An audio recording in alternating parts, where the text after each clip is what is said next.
I like to at least prove to people that it's not just me making stuff up. This is I got a Black's Law 5th edition in front of me, page 167, under Born Alive. I'm not going to read the whole thing, but I'm going to read something that will actually prove that the product, the stuff that came out after baby Curtis, is the problem. It's the problem that Mandel House spoke of. It's Born Alive. This is the definition. Being the product of conception after complete expulsion or extraction from mother, irrespective of the duration of the pregnancy, which breeds or shows any other evidence of life, such as beating of the heart, pulsation in the umbilical cord, or definite movement of voluntary muscles, whether or not the umbilical cord has been cut or the placenta is attached. But here's the key line. It says, each product of such birth is considered live-born and fully recognized as a human person. A human person. So everything that came out of mother, besides me, is a human person. So the waste material legally is a human person. Now tell me that it doesn't fit perfectly into the biological property, the registration of biological property. By the way, there can be no paper on me. There can be no paper on Curtis, because that would be a document of slavery. The birth record is not on me. It's an event. It's a record of an event, not a thing. Remember, this whole talk about what I'm going to talk about tonight is the principle of the thing. What I'm describing right now is the thing. The thing. Remember, names are for things. I'm describing the thing, and it's the biological thing.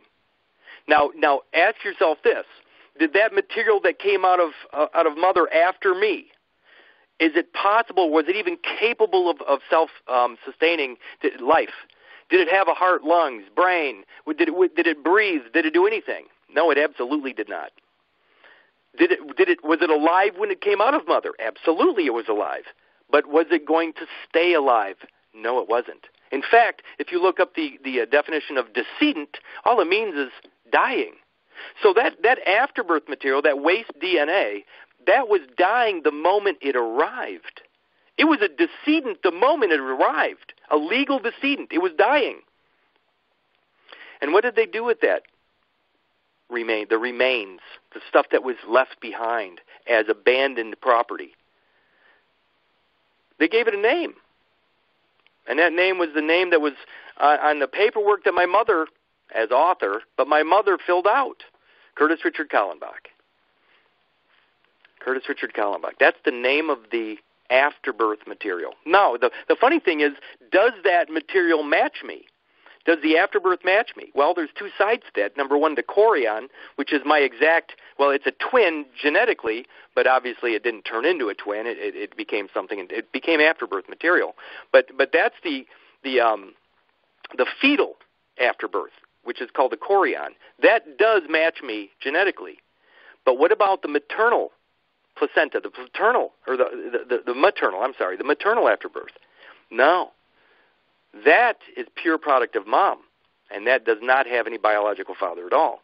So, depending on what they do with that genetic material, Curtis Richard Kallenbach, I've been told this, by the way, is female, genetically female, which means it's a product of mother alone. A product of mother alone. Think about that. When dad lays with mom, when his sperm fertilizes mom's ovum, that action right there, that's that fertilization, that zygote that's created, that's the whole thing right there. But when that zygote, when it gets planted in the uterine walls, mom creates all the other material around it to feed oxygen and everything else, and nutrients. That's all mother product. There is no biological father to that. Does it remind you of anything? Like, I don't know, the story of Jesus? I'm just throwing it out there. So when this this fatherless afterbirth material, which is pure mom, think about this, pure mom, no biological father. It's an immaculate conception.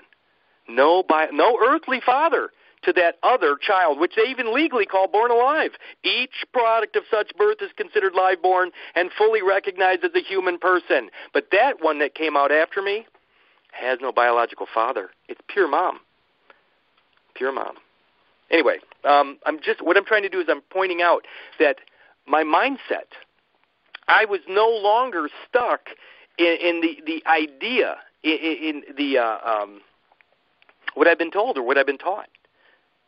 And slowly but surely, everything started to make sense to me, even biblically.